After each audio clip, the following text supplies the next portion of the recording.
All right. Well, as you know, Proximity AOs are out. There have been some issues that have come up. CRS is watching it extremely closely. We were just talking with our allied commander in chief, Mcafeed. We were also talking to FS Junior, chief of staff, as well about this. Anyway, I have Ohm, the game manager, here as well, and we're just kind of covering what we're doing about that right now. So anytime we introduce brand new software, there's going to be issues. That's the nature of software development. What we're doing is making sure that we get this right.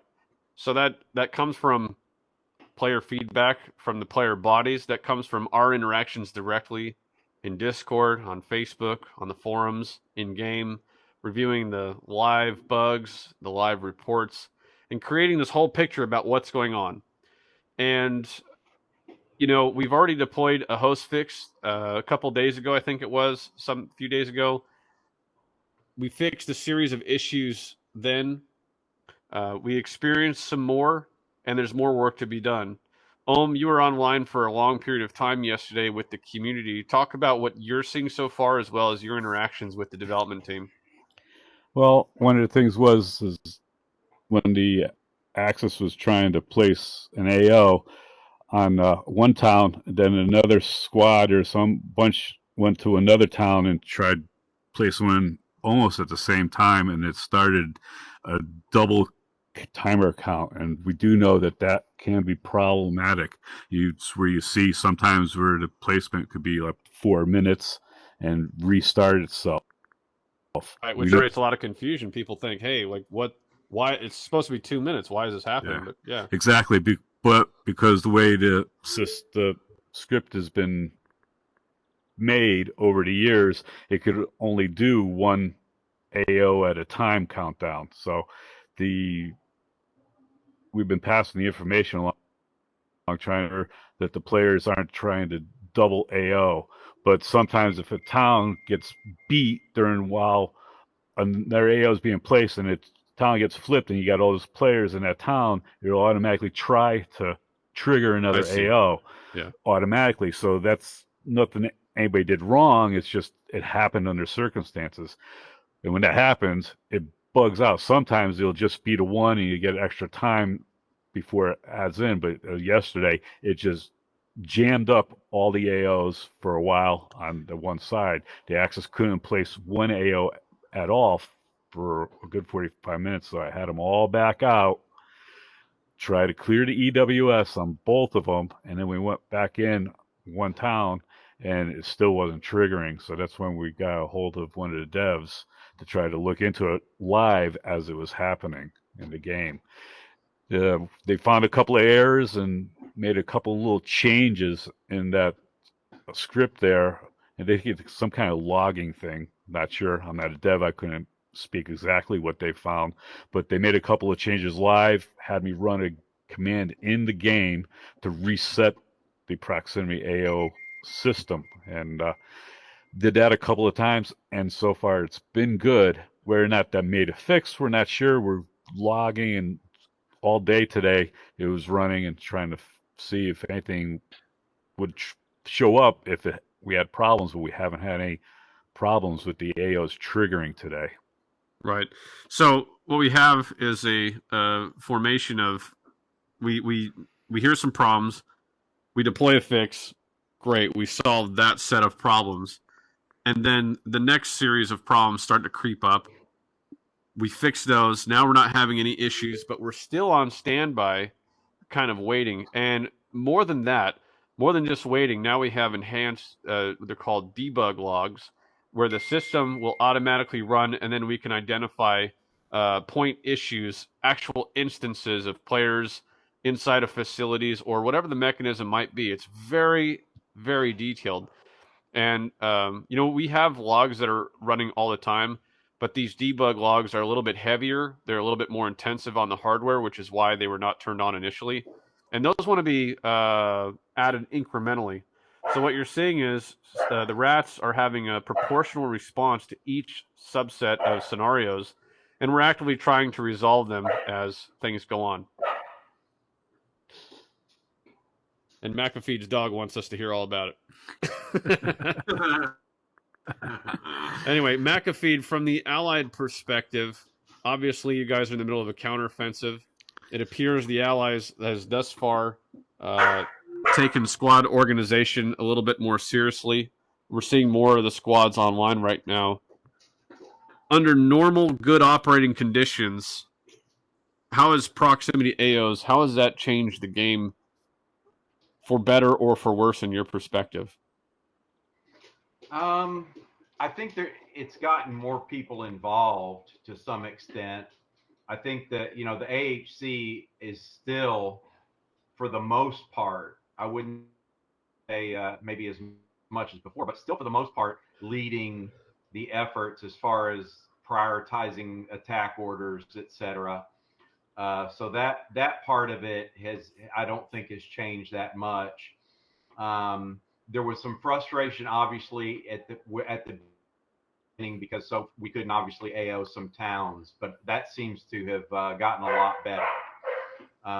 So I think, some of these double AO situations or more complex situations may still be bugged a little bit, but I think it's gotten a lot better, obviously, from the implementation to now. Because like I said, at the beginning, there were some towns we just couldn't AO, period. And I don't see that anymore. So I'd say it's been a big improvement. Are players generally understanding at this point what they need to do to make something happen? Like, are they understanding the mechanics more so? Yes, the communication is pretty good, and I think the understanding is pretty deep as far as players knowing what's going on. Because I see all the time somebody asking a question, and 3 or 4 or 5 people will answer him. No, you have to have 3 players to set off double EWS, and or they'll explain another aspect of Proximity AOs. So I think the understanding has been pretty quick and pretty thorough. Well, I'm really encouraged by something you said. The High Command is still leading the way, because some of the folks who don't necessarily agree with the implementation of Proximity AOs, maybe they're on the receiving end. Maybe they're unable to self-organize right now. Maybe it was easier with the way things were because they had to do less work. And to some extent, yeah, that's probably true. But I'm encouraged to hear that the High Command officers of AHC, according to the Allied Commander-in-Chief, is still leading the way, even though there's been a significant shift in power with regards to the attack objectives being player controlled or removed from HC.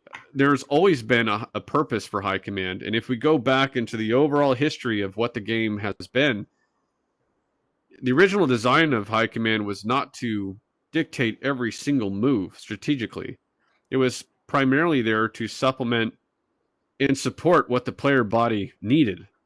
So there's still, the takeaway is that is now not only obtainable for the players to help drive that, and EWS matters, AOs matter, and all that stuff more than they did before, because they're not placeholders.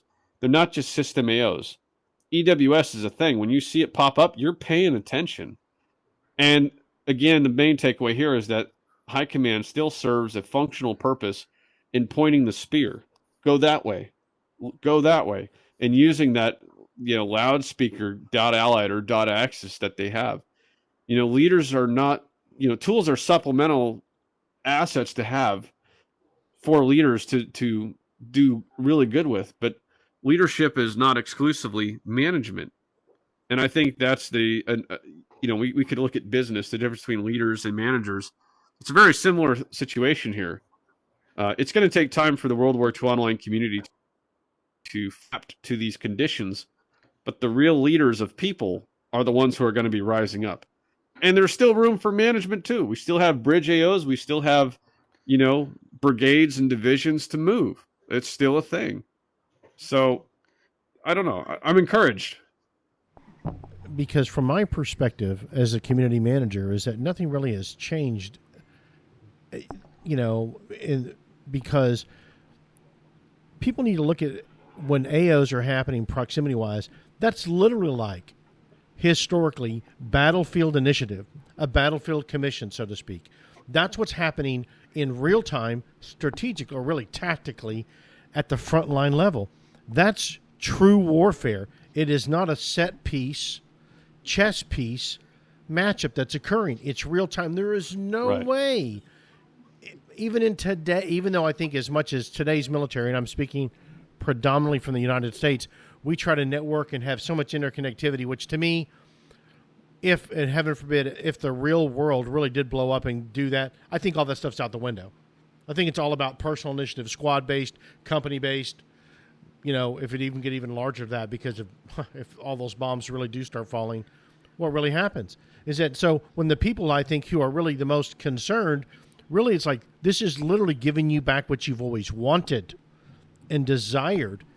15 years ago when we pulled this back from the squads, I can remember being on the phone with Schilling, bitterly opposed to it, because I knew what it meant. And what you said earlier, it's about, and Junior and Mcafeed, it's about squads, it's about community. That's why we play the game. It's not because I can kill somebody or cap something. I come in every night is because it's community. It's my squad or it's my organization that I'm affiliated with. Okay, I'm off my soapbox. Didn't mean to jump in like that. You press the button, my good man. Exactly. It's all about the community, and good leaders rise up and will suggest where to go, point them in the way, because not everybody knows the map and its strategic lines, but the veterans do. And those are the ones that need to step up and help out the rest that don't understand it. And it doesn't mean you have to be in high command. You just have to be communicative. Talk to your fellow players.